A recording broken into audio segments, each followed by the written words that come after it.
And I'm Dave. Yep, you heard right. But not the type that you're thinking of. We realize you spend more time with people at work than you do with the people you love most. We're going to discuss the interactions such as the games played at work, building the right and avoiding the wrong relationships. D'Angelo and I, we're currently work spouses. Join us each week as we testify, help, and complain about work in corporate America. Welcome back, co-workers. We are in January. Yes. I still can't believe it. That's why I'm saying it, so don't mind me. Yeah, I'm still riding 19 on a lot of things. So, what's going on? Well, first and foremost, I want to let everyone who's listening and watching know that David texted me and told me that he's not drinking. Oh. So. Yeah. And I don't have a problem with that. Because you know why? I don't drink by myself. So, this may be David's dry January. I don't know. I will further follow up with I'm in that. training. But I have some sparkling water here for me because I'm going to drink some. So you can partake in some of this sparkling water with me if you want.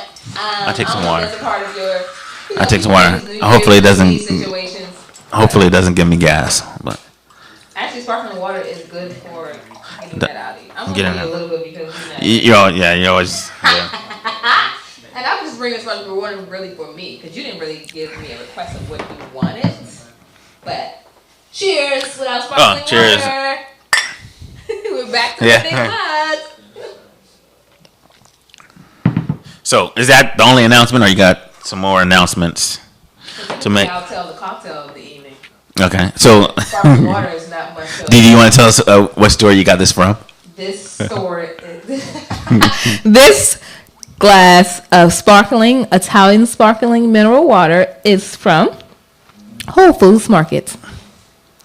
I don't know why I'm telling them. Whole Foods, hit us up for some promotions. I appreciate anything you would provide. Yeah. And it's with natural carbonation added. Whatever that means, because I don't know. Okay. But it's from the Pine Nine Mountains. Tuscan, those mountains. Yeah, those mountains are legit. You know of them? No, but okay. So let's jump into the topic. So the topic is identity theft. Be who you are and be great at it. That's the title of the topic. So when we talk about identity theft, I'm not talking about the credit card and that type of identity. I was theft. wondering. I was like, huh? Yeah, what does that mean? Identity theft on the job, and we're not even talking about people stealing your identity, but we could go into that. People stealing like the way you work and your workflow and your vibe and things, stuff like that on the job. But what about when your company, your employers? Wait, David. I did want to say something. Okay, go ahead. Let's bring it back. Only because I realized that we don't have segments, and I think we need to take into consideration of implementing some segments. We have two segments: a drinking segment. We jump. Not outside of the drinking segment. Okay. I think we should incorporate some other segments. Okay.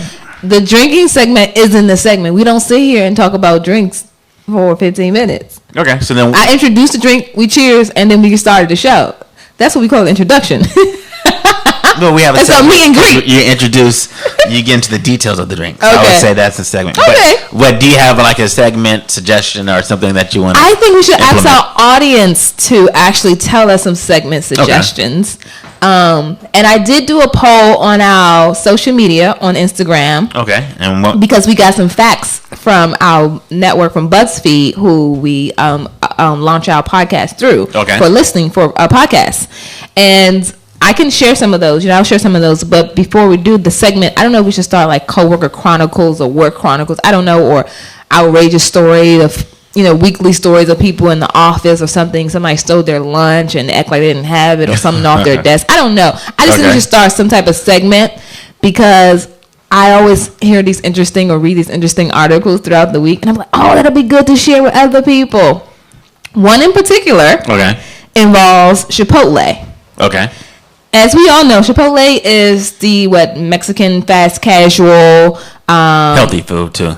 Mexican healthy American food. Chipotle is healthy Mexican food? Okay. Yeah. Hold that thought. Okay. I'm going to carry on. So, they apparently have a nurse for those so-called quote-unquote sick employees on site. So if you say you're sick, you'll come into work and the nurse will evaluate you. You haven't heard about this? No, never. I heard about this and thought this was like, I was speechless. Okay, why? Why Chipotle CEO said was that, quote unquote, I'm going to quote you because we have nurses on call so that if you say, hey, I've been sick, you get to call into the nurse and then from there, the nurse will evaluate. We have a very different food safety culture than we did 2 years ago. Said so. The CEO. Wait a minute. I know where you about to go. So because I thought this was interesting too. Okay. The CEO name is what's her name? I can't remember. CEO Brian Nicoletti. Nicole. Okay. Yeah. Yeah.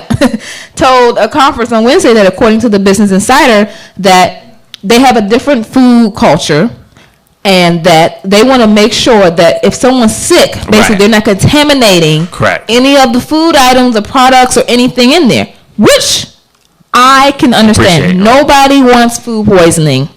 Right. Get it. Got it. Noted. So it's okay. So now I'm clear on it. So if I work for Chipotle and I say I'm sick, I don't have to come in that day. It's just I have to see the nurse before I'm released to come back to work. No, you will go in that day. Why would I come in that day?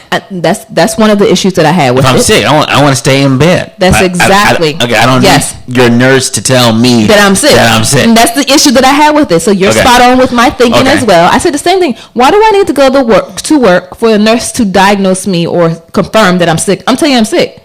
Even if I may be sick with something that I don't want you to know. Maybe I do have food poisoning and I don't want you to know that I'm going to the bathroom every 5 minutes. Right. But I don't want to have to come to work. I'm sick. Just take that I'm sick, you know? Yeah. But I understand Chipotle trying to do like a precautionary thing because they have had that issue where they had a contaminated food and it really, really messed up their stocks for a good little while. People were still boycotting. It was like boycotting Chipotle for a while. Yeah, but people always go back. And people were not stopping who already heard the news as well. You hear food happening. I remember with the chili, with a finger in the chili at Wendy's. Yes. I stopped people for about 12 hours, but then they were back. It. Yes. Yeah, but okay. I thought that was an interesting article because I was like, either somebody's trying to make sure that you don't claim sick at this company because you know how people take their sick days and they're really not sick, but it don't matter. I could be sick, don't necessarily have to be physical. I could mentally need a break. You can mentally be sick. You don't have to physically always be sick where you have to show signs of coughing, having the flu, having food poisoning, having the stomach virus. Like, you don't have to. I don't need to. That's not necessarily the only thing that quantify as sick. So the nurse is employed by Chipotle or is the nurse a third party? Because that's important too. No, they're employed. Yeah, so then and that is for the best interest of Chipotle. Chipotle, right. Yeah, I don't like that. I believe, don't quote me, I believe that she's employed because they also were saying that they have health care, which in that case, if you give me health care, that's enough. Just give me the best health care and let me go to the ER or the doctor and I don't get that copay that's $150 and we good. Okay. Then I'll give you the doctor's note. You know what I mean? We don't go to the hospital because we don't want to pay the daggone copay. Yeah. Or the emergency fee. Yeah. People don't want to call the ambulance when they're sick because they don't want the fee. Bill. No. Do not call the ambulance. They can come and they can actually check me out, but I'm not getting in the ambulance. Yeah, no. I think that's just the African American way. That's the African American. I'm not getting there unless I'm not breathing on my own. If I can't walk in there and I'm not passed out and I ain't had no choice, yes. We're not and don't send no helicopter. A helicopter? Who is getting transported from a helicopter? You get in a car accident? No. Do not. Yeah. Don't send the chopper because they can come check me out, but I'm not getting in that chopper unless I stop breathing. Okay, that's so funny. I feel like that's just a whole nother segment in itself. But so from the segments that I mentioned, because I want to do this really quickly so we can really dive into our topics, and I'm trying to stick under the 2-minute limit. Okay. As you can see, I'm doing a good job. So on Instagram this week, if you follow us at Work Spouse Pod on social media, Instagram, Twitter, Facebook.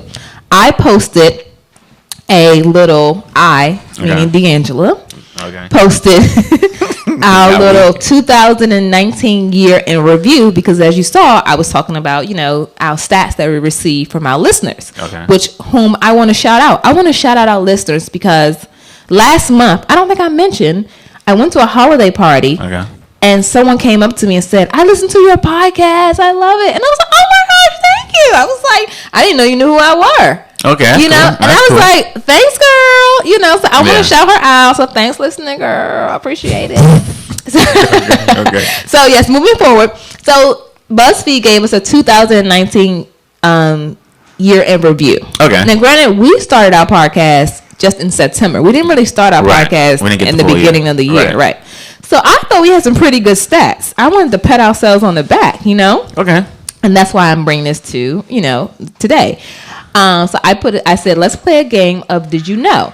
Okay. So I said, in 2019, the shortest episode on Work Spouse Pod was 90 Day Probation, running at 39 minutes and 17 seconds. Okay. And the longest was Quit or Walked Off the Job at 1 hour and 7 minutes and 53 seconds. Okay. And I was like, whoa. And I said, do you prefer shorter or longer episodes? Right. What do you think they said?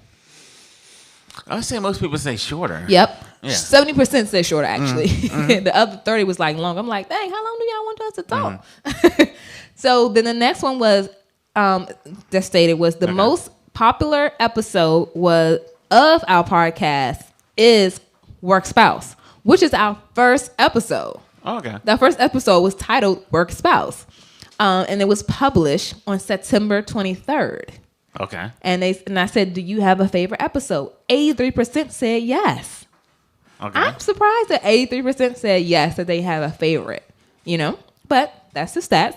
So then I put, as fans of Work Spouse who listen, most use Apple Podcasts or Spotify. Most of them use Apple Podcasts. Okay. Next, I showed, so also within BuzzFeed, they will show you your listeners and where they're listening from. Yeah. Yes, the location, the geotag, whatever you want to identify it. So I said, we have listeners from different countries. What country do you represent? So the different countries are Mexico, Finland, Nigeria, Barbados, France, Naples, Australia. Like I was just amazed. That's cool. Like, okay. Hey Mexico, hey Finland, hey Australia, like hey y'all, hey. Okay. And then the last, I think, was the first was the Work Spouse was the episode, and the last of the year for 2019 was December with holiday party shenanigans. Yeah, that was pretty good. So all those stats being said, we have published 12 episodes, right? I feel like 13, but okay. No, from the year. For the year. 2019. 12, correct. Yeah. We're past that. We're on 14 now. Right. 653 minutes of content. Okay, and 631 downloads. Listen, it's not hard to woo me, make me feel special, but that made me feel real special. Oh, you about to cry? I'm not about to cry because I don't really cry, but I'm just showing my crying with my words. I use my words instead of my tears. Yeah, and I appreciate it too, right? Just because that's amazing. Since 2019, we started in September, and this is just the end of December. Yeah, so that means we gotta go harder. We gotta. You hear that, David? You got to go hard. Yeah, and give listeners more content that they can enjoy. With that being said, I wanted to plug our listeners and say thank you, listeners, for continuing to listen, continuing to engage, and I would like more engagement. I'm just saying. Yeah, I want more engagement from the listeners. I want to know the things that they agree and things that they disagree on, that they want to challenge our thought process, our thinking of our opinions, approach, or whatever. People don't like my opinions, but I like others, so I want to hear it. I like opinions. Yeah. And topics, now that we're on a segment, because I think we should start to incorporate some segments, because I think you and I text like funny things back that we hear or see, so we should share that and make it a segment so that we can share with everyone else. I'm thinking about some segments. So if you guys got any funny segments or anything interesting to say, or something that's happened at your office environment that was crazy, call us, write us. We can talk about it on the air. Like, ask us our opinion. That'll be so freaking amazing. I would love that. Yeah. Okay. So yes, you can reach out to us on our social media, of course, at WorkSpousePod, thyworkspouse@gmail, all that. Like, I wanna hear from you guys more often. Like, don't think I want to know your opinions. I like opinions. Tell me. One day we're gonna do some call-ins. Call it. Oh, that would be call-ins. I'm here for the call-ins. Okay, so we can move forward. But that's all I wanted to say. Great. Okay, so that was a segment. Now we got the segment out of the way. So now to the next segment. So the topic, like I said, is identity theft on the job. So when I talk about identity theft, I'm not talking about. We could dive a little bit into maybe somebody stealing your style or the way you do your job, or just the way you interact with people. People may, be stealing from you in that way. But where I want to take this conversation is identity theft, where your employer takes your identity so you can conform like the company. Oh, like sort of like code switching. No, maybe. Okay, your employer, explain. Right. I mean, so of course, every company has a culture, whether not a company or even a team. Mm-hmm. But sometimes you can become part of a team. It could be a sports team, or it could be part of a company, and they take your identity away from you and conform you, or trying to shape you to be more like the rest of the group. So we're talking about identity theft, and if we talk about sports, I love talking sports. So if we're talking about like the Patriots or the San Antonio Spurs basketball, we know that their culture is more about the team, what's in front, not about the name on the back. There's some pros, I didn't know that, but okay. And there's some cons to what we're gonna label as identity theft. Okay, can we not talk about sports? Because I don't even understand that. But give me I need another analogy. Okay. I'm sorry. Well, I mean, we can, but like, you're going to have to break it down to me so much that I don't know if you want to do that. No, but it's good not just for you, it's good for the audience. Oh, yeah, I agree. So I enjoy sports. I just don't know what you were saying. But you could get this. Okay, because you're so smart. You could get this. So if I'm building a championship team, I want this team, just like I'm building a championship organization, I want them to make moves that are in the best interest of the team, the organization. Okay. If they're going to talk to the media, I want them. I see. You don't want them to mess it up. You don't want them to say nothing racially wrong. I want to filter their words. Yeah. Okay. So when you do that, you are quenching the person's identity.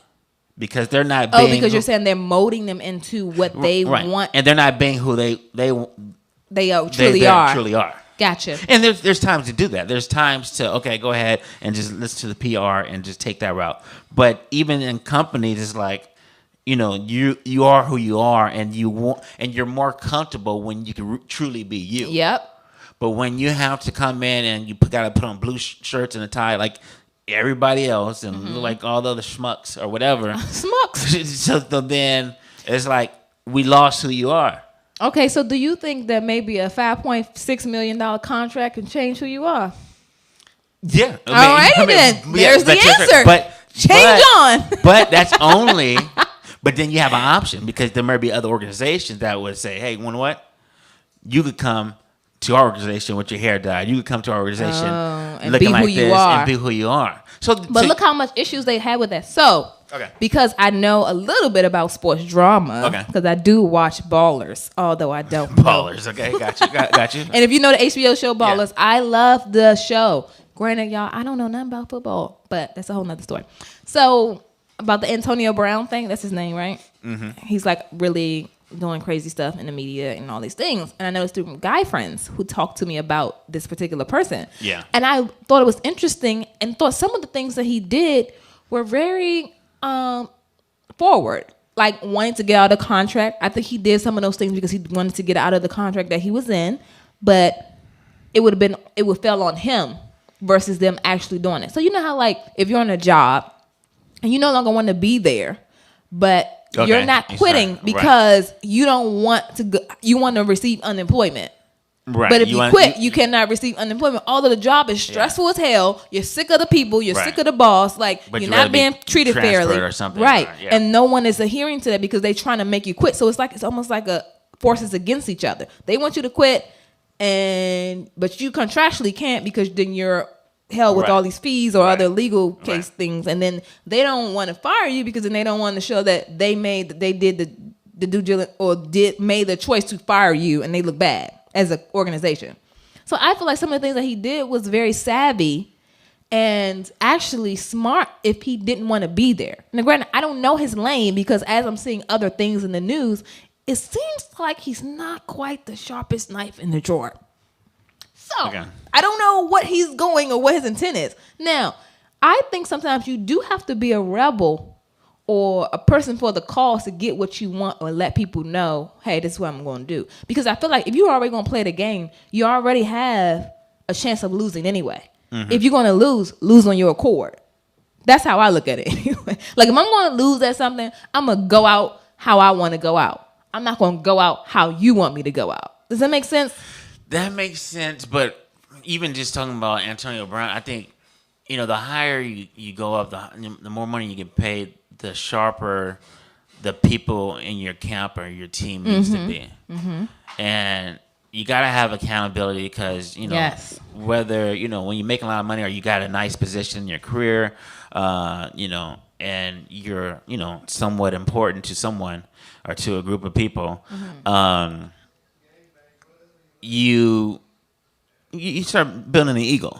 And then, and because you get... Yeah, that's a natural instinct. You start to become very pompous because, hey, I'm worth $25.6 million. What you gonna tell? Like, you build up this, and I got all these fans. I bring in this much money, or this ticket sales, or whatever the stats are, and how that all works. Yeah, I don't know all. But in order to sustain that success or go to the next bracket up, you gotta have sharp people in your corner.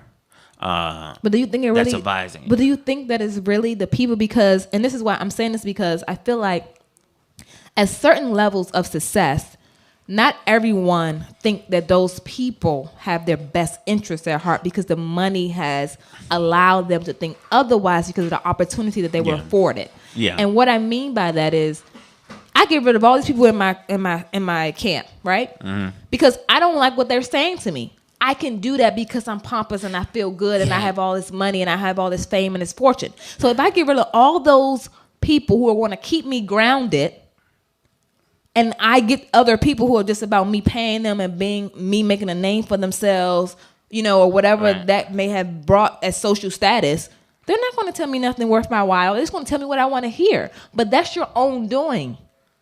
Because you got rid of all these people that are actually helping you, shaping you into understanding how this works or how you should sustain a success when you actually got rid of them. And now you got a new group of people who don't really care that much about that, and everything perish because you think you got this on lock. You know what I mean? Like, so I feel like that's what that typically happens. It don't typically happen because they have those people sometimes around them. And then it's the opposite. Then you keep the same people around you who don't understand that level of success and don't know how to sustain it. Well, then it's like, as you're a rookie or whatever, a beginner in your career, you have, a team that's willing to grow and, they're going to make mistakes and you're going to make mistakes together. Mm-hmm. So it really comes down just to trust. You trusting, the player trusting their team? I mean, just in terms of, the player trusting their team and the team trusting that the player is going to value their input, that's going to... But then you might have people that are just really after your fame and your fortune. I mean, that's why you just can't bring people in while you're at the top. Hopefully you came in with your own. Right. But I'm saying if you got rid of them, you decided not to have them. If you got rid of them, then guess what? You're getting rid of what helped get you there. Right. So why would you be able to sustain it when you took the foundation away? And I thought of that because I don't know if you've seen the Kevin Hart documentary on Netflix. Yeah. It made me think of his situation when he said after the cheating scandal that happened and it was leaked from somebody in his camp. Yeah. And he said something that was very profound to me about how his friends, his group of guy friends who are normally around him always or typically when they travel together were not around him when this took place. When that took place. It was just one particular individual who actually sold the tape or tried to blackmail him or whatever the case may be, the scandal is. And I was like, but you still should be held accountable for your actions, you know? But I understand, like, for him, he's basically expressing that's what I needed to stay grounded. Yeah. I don't think anybody gets a pass for cheating. I'm just saying. But I can understand him having a group of people that keep him grounded around him, right? Because where he was on travel, he was by himself. And clearly, I don't know how this other person was enticing or being manipulative, because I do think there's people around others who manipulate them into doing things that they know are not right because they want to expose them because they are either jealous or envious. Yeah. Jealous and envious is going to play a part. Yeah. Even within your camp. Oh, yeah. In that particular situation, one thing I just don't do, and this is just for David, I mean, when you hear about, rich people cheating or, going... people cheating. It's a different than rich and broke people cheating. To me, because it's a different temptation. I think the temptation is so great. I don't know what it feels like to walk in a casino and know that I could grab 80% of the women. Exactly. So when yes, you still should be held accountable, and I'm not giving anyone a pass. Oh, you're rich. Oh, you get to cheat. No, but I'm not gonna act like I know it's so easy to just stay faithful. I'm not. And I think that's the nuance, and sometimes the majority of things that happen in life unless you're on that level. Right. And I feel the same way when it comes to the situation when I was talking about Cam. Oh, that's not Cam Newton. I was thinking about Cam Newton because I just read an article about him too. About Brown? Antonio Brown. Uh-huh. Like, if you let go all those people in your group, Kevin Hart has, just comparing them to, although they both not, Kevin Hart's not an athlete. If you let go those people who keep you grounded, but that has also been an internal understanding because he understands himself as he's matured throughout the business. These people are for me and rock for me, and also will help me grow. There's not a lot of people that you can say it about through and through, year and year, through these different life circumstances and changes. Like, they all married. They're all, like, when most of them married, they going, getting things done, helping him out. Because they're even, I think his trainer's like even helping him, work for Nike. Like, that wasn't like a deal on his own. He was like, hey, you working out? They see you working out? Why not? Let's do the deal. So it's just like, these people are also, investments for you too. Because they want to see you succeed. And in that, in return, they succeed too. Because they're behind you with it. But I just think it's interesting because, like you said, you don't know their level of, like, how much they actually, or how much temptation they're faced with because of their level of success. Yeah. And I do take that into account when I'm reading articles. Yeah. But I know that many people who are not successful do not take that into account. They think that, that's the same people who win the lottery. I'm going to win the lottery. I'm going to keep my same house. I'm going to keep listen, when you win the lottery, you got to move to a whole new zip code. You got to be with a whole new, you in a whole different tax bracket. Everything in your life will change as much as you want it to stay the same. Right. I know some cats, making only $20 an hour, and they can, get a lot of girls. So imagine, exactly. Just, being charismatic and having an aura about your self-confidence. Yeah. But then being famous, add that. It's a lot. And wealthy. Because at this point, Kevin Hart is wealthy. So quickly, I don't know if you heard about Cam Newton's story. It was in my group chat today. Cam Newton, that's his name, right? Okay, yeah, Cam. Well, maybe you'll bring the reference home to me once I start telling the story. So apparently, he was with someone, and the baby mother or the mother of his children. She has 4 kids by him, never married. Ooh. And he apparently has this Instagram model, quote unquote, somebody on IG just take pictures of themselves all day, pregnant. The children of his, the mother of his children just had a child, and so did the Instagram model at the same time. So the mother of his children had the 4th child? Yes. And Instagram model had one child with him at the same time. And apparently they were spotted at his restaurant. Together, she lives above the restaurant. She lives in the complex above the restaurant. Apparently, I don't know the where. Instagram model. Yes. Okay, so the existing baby mama. Yes. She has accepted. I don't know. Okay, so this is what that's what I want to ask you, because we're talking about this fame and stuff. So with all this going on, she's the mother of his 4th child just in October, apparently, from what the article said, which means they both had a child at the same time, which means he was screwing both of them at the same time. She's been with him for a long period of time and been with children for a long period of time, like in childbearing phases. She got 4 kids. Right. Yeah. Right? Granted, for how long they've been they're apart or whatever. She's paid out. Yeah. Right. But the point is this, right? Do you think at some point she should be held responsible for his actions? Or do you think that maybe, because if he got both of them pregnant and, granted, he's just not thinking about diseases and none of these things. And the thing in the group chat is, girlfriend and I was, discussing, all of us, mainly one of my other girlfriends back and forth. We were discussing, she felt like I don't feel like it's responsibility. Like, he should be held accountable because he did all these things. And if something happened to her, it's him, because he should get sued for putting her life at risk because he could have caught something and brought it back to her. Right. But I said, my case was people step out, whether they in their marriage or single, if you committed to someone, that's it. You're committed to them. If you decide to step out and give somebody something or do something, everybody's life at risk. I think when you put yourself in a position to be with anyone, you're taking a risk. So is it reported that the existing baby mama has an issue?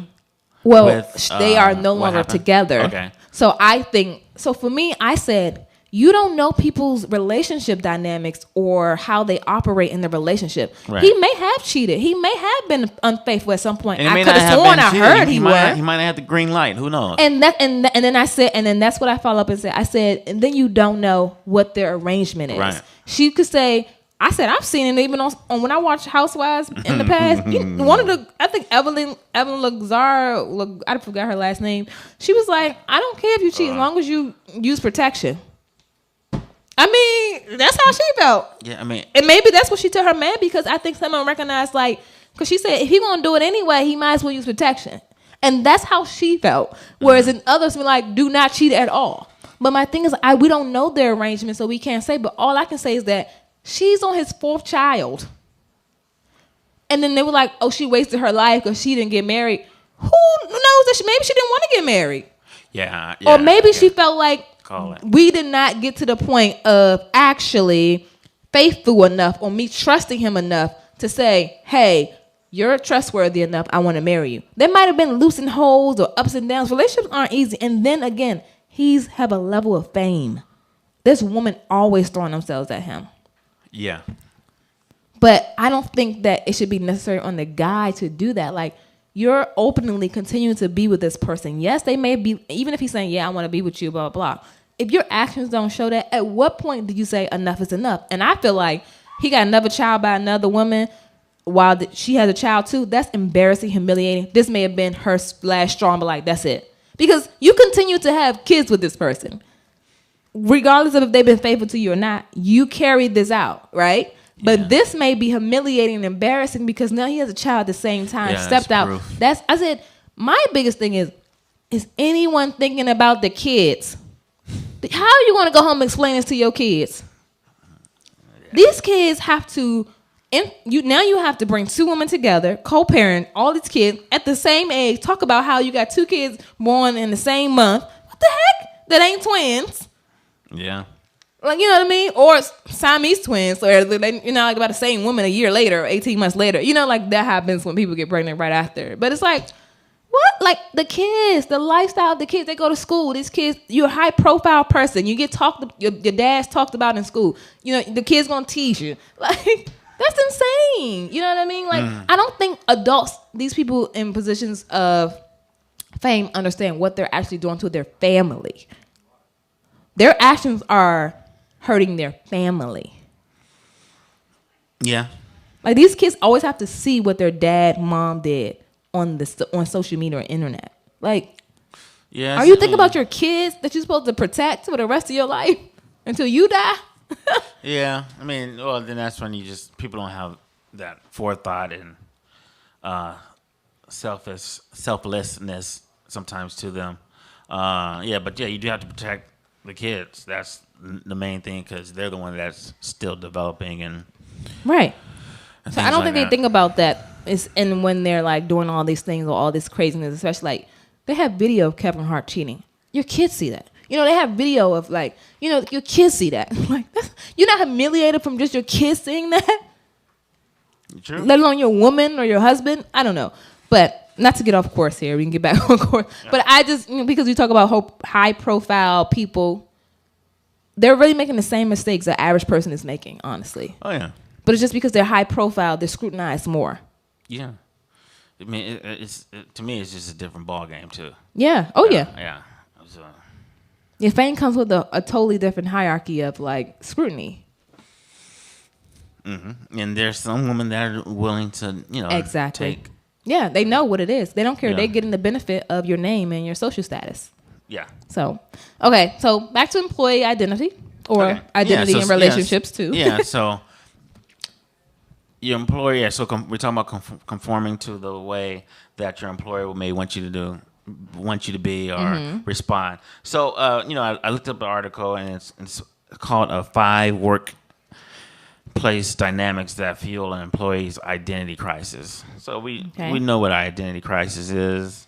But what is identity crisis as it concerns to work? Yes. What is it? Employee identity crisis emerge from when your supervisor lacks the emotional intelligence and spends more time on advancing themselves rather than serving others. Okay. That's about 99.9%. No, I'm just kidding. Okay. Additionally, employees risk losing their identity when they are part of a workplace environment that forces them to, respond unnaturally, or for in my own words, like when you really can't be yourself, like they're steering you a certain way. And like I said, this is a fine line when you talk about this topic, because there are some cultural norms that, in terms of within a company, that you should conform to. Of course, yes. We make the adjustments. We got handbooks and policies and things like that. So we understand that. But then there are some things about yourself that you don't want to lose when you join a work team. So it says that when you lose your identity, you become a replaceable commodity rather than appreciative asset. Wait, repeat that? So, excuse me. So it says when you lose your identity, you become a replacement commodity rather than appreciated asset. That just makes you seem like so indispensable.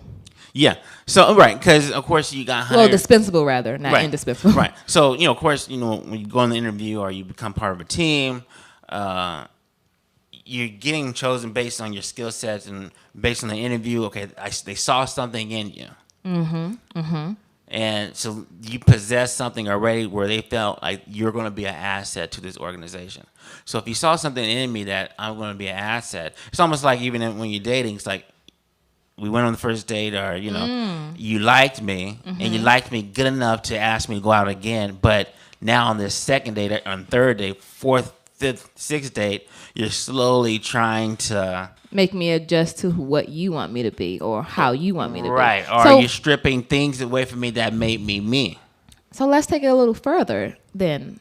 Do you think maybe that's the issue on the employer or the person? Because it's like, why try so hard to make this person conform instead of understanding that this change might be either good for your organization or might be good for you as a pertinent person dating someone else and your change, your growth? Because ultimately, you're only wanting this person to conform to things you are used to. Because you are not used to it, you're actually the one that's unwilling to conform or make slight adjustment and say, well, I have done things that way all the time, but I can change. But that's not the open-minded or openness that typically takes place, especially not in an organization, let alone for someone who's dating. Because people have a list that they want, you know? Right. Okay, so then there's five. So there's 5 tips. So it says your boss doesn't really know who you are. So this is common. So and it's very important. Hopefully that you only have one supervisor, versus if you work at a place where you have multiple supervisors, and then because there's places where you might have 3 immediate supervisors or something like that. Like, how do they really know who you are and what you represent as an employee? Do they know your natural talents or your gifts that you could bring to the job? So if they cannot identify those things and steer you the correct way so you can be successful in the company, then that's a form of losing your identity. Let me make it simple. Let's say your job is you're a vocal coach, or you're you manage talent singers, and a singer comes and they do audition and they sing neo soul, and they're great at it. Neo soul, and you pick them up, but you didn't spend enough time with them to really know how good they are at neo soul. So then you categorize them as, and you tell them, I need you to do this gig, but it's country. And I see. So you don't really know their vocal range because you haven't taken the time, or what they actually can sing, or what level, and you or don't how know their strengths and weaknesses within in terms of music, that genre, that style of music. But even just at work, you don't know their strengths and weaknesses in terms of what. Oh, maybe she's good at doing presentations, but instead you just have her. You're onto something here, David. Typing it up. You're onto something. So then, therefore, because you were good at presentations, and now I just got you typing it up but not presenting it, I'm not really using my resources wisely. Right, and you're losing your identity. Yes. I think that happens a lot in organizations, honestly. I think they fail to get to know the employee's strengths and weakness, or fail to get to actually allow them to tell them that. Yeah. Like, hey, and they don't have to structure in a way where they'll be, slap on the wrist for telling them their weakness or something they don't want to do. They should look at it as a learning opportunity to say, what would you particularly care to do in this organization? Or what is something that you would like to grow? Or how you would like to grow somehow in this organization? And they'll typically tell you that. Then they won't typically tell you something that they dislike, but everything you know within their likes will give you maybe what you thought they would like, but it's totally different. And like you said, going back to like, oh, they may do presentations very well, but they don't want to type it up. Right. I think the organization, as well as someone was dating, do themselves a disservice when they do not allow themselves to learn their employees, to see how they can use them effectively throughout their organization. Because understanding someone's strength makes not only a happy environment, but a happy employee or a happy person that you're dating. Because they're able to feel good and feel rewarded internally that they're actually a part of the team, and they actually are needed and feel needed by their employer. Okay. So I think that's why some of these smaller companies versus larger companies, or these more, I guess, say open companies like Google, win.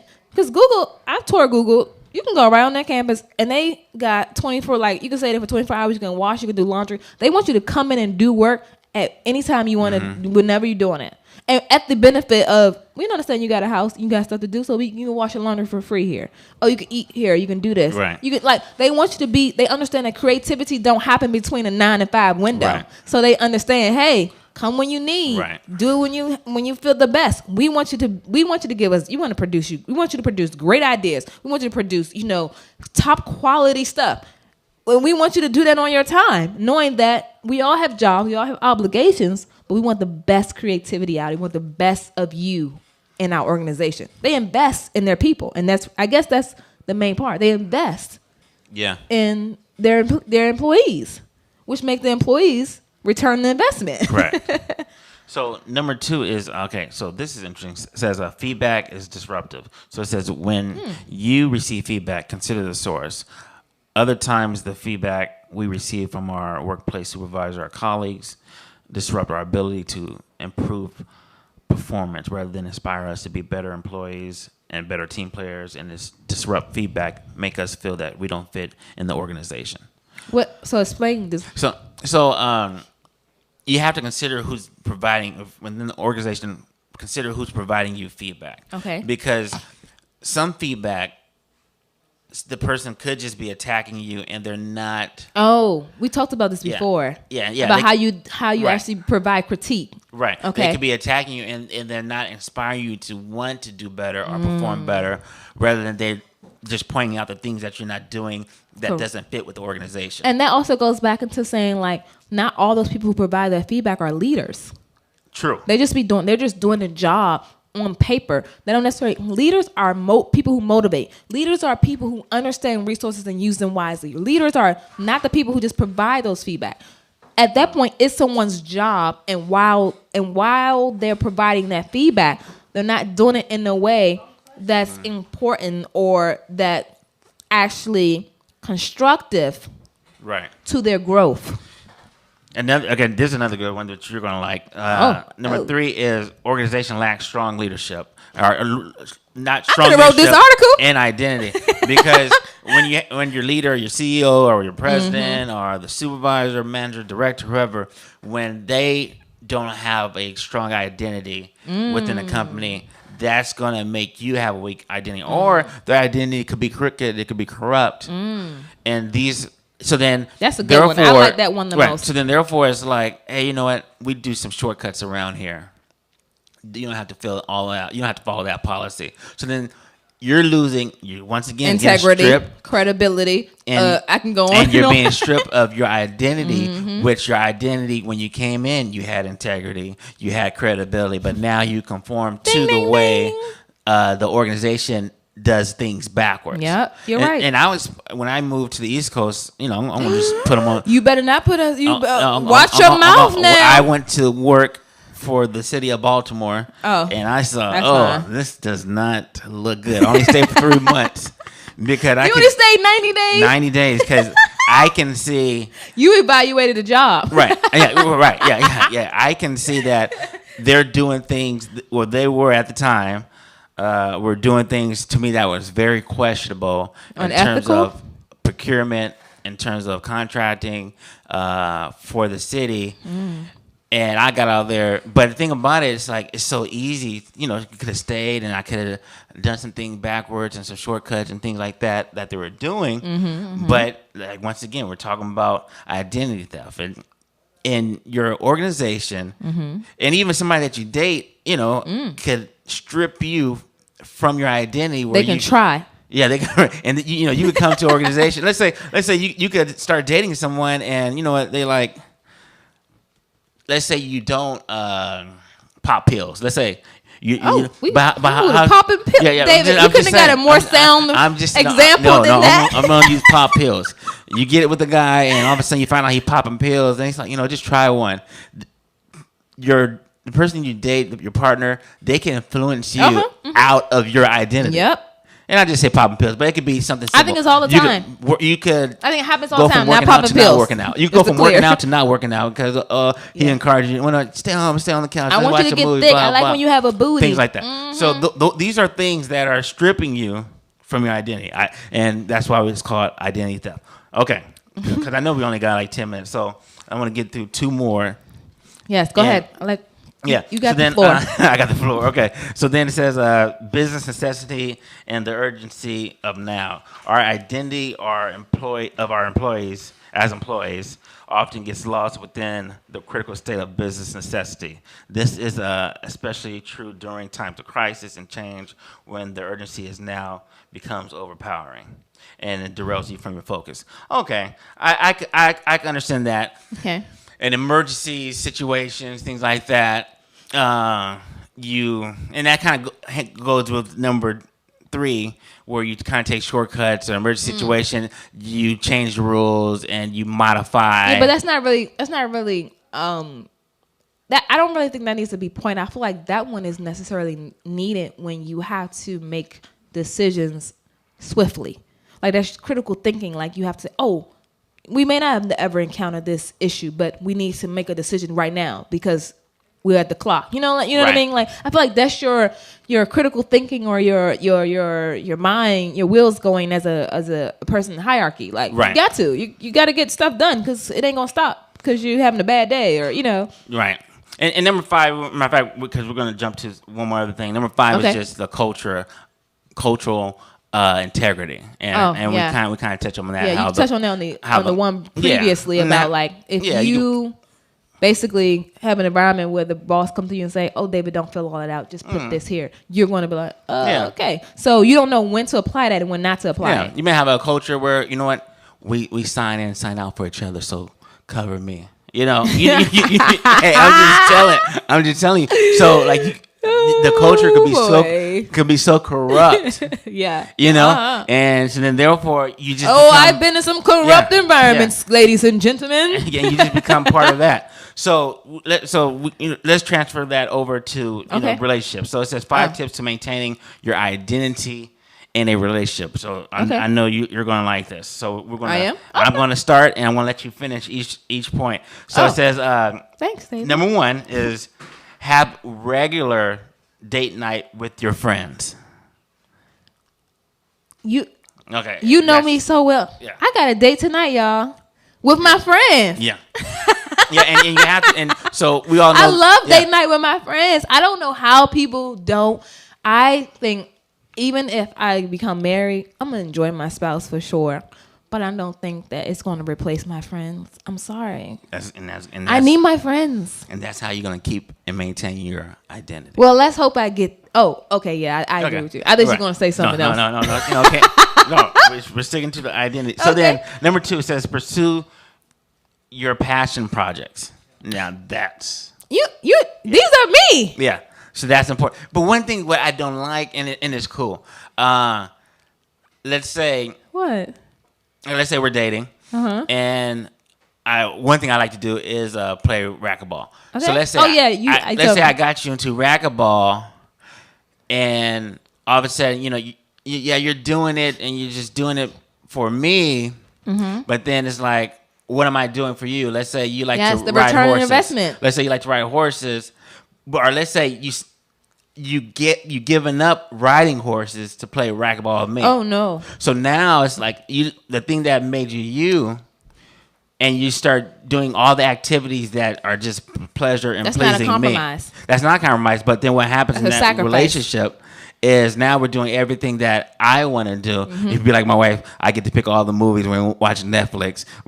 You get to pick all the movies? Most of 96%. Well, maybe, but that's different. Maybe she trusts your movie sense. Yeah, she does trust me. Yeah. She may trust that you're going to always find the good movies. Yeah, but then sometimes she complains. But that's different than someone giving up a hobby that they really enjoy. Yeah. Those are two different playing fields. Two different things. But I'm saying that you can't forfeit your choice or your preference for the relationship, or then therefore, are you being you, or are you just being? You're not being you. Right. I don't think you're being you. I think that's when it's becoming an unhealthy identity crisis. Like we're gonna have to have an intervention. Right. Like you cannot take on the things that I like. Now you may enjoy them as well, but it's no way that you enjoy them much as me unless we both noted that we enjoy these things equally. Right. Because you can have that in common with someone. Right. And the key word is passion, because there has to be some things that you're passionate about. Yep. And I cannot strip you of those passionate activities. And unless you met the person that way. So like if you were in sports and you both played the same sport, like if you were tennis and we both played tennis, then that's both our passions. Right. Or sometimes you could find two people who do like tennis and it's one passion is like, I just good at it and I just play. So yeah, I get that. No, but I think you need to have your own passion product. And I think it's also on the partner to encourage them to do so and move forward with continuing to like go after those passions and maintain that identity. Okay. So 3 more things. Hey, moving on. Yep, go ahead. Now this is kind of interesting, but I'm sure you're going to agree with this. So take a weekend getaway without your significant other. Do you not hear me say I need my friends, I need my passion, I need all these things are going to not involve them. But everybody's not a fan of their partner leaving them and go do guys trip or girls trip. I'm with my partner all the time. One time is not going to kill me. I'm not saying that's me. I'm not saying I had that situation, but I'm just saying some people I can't.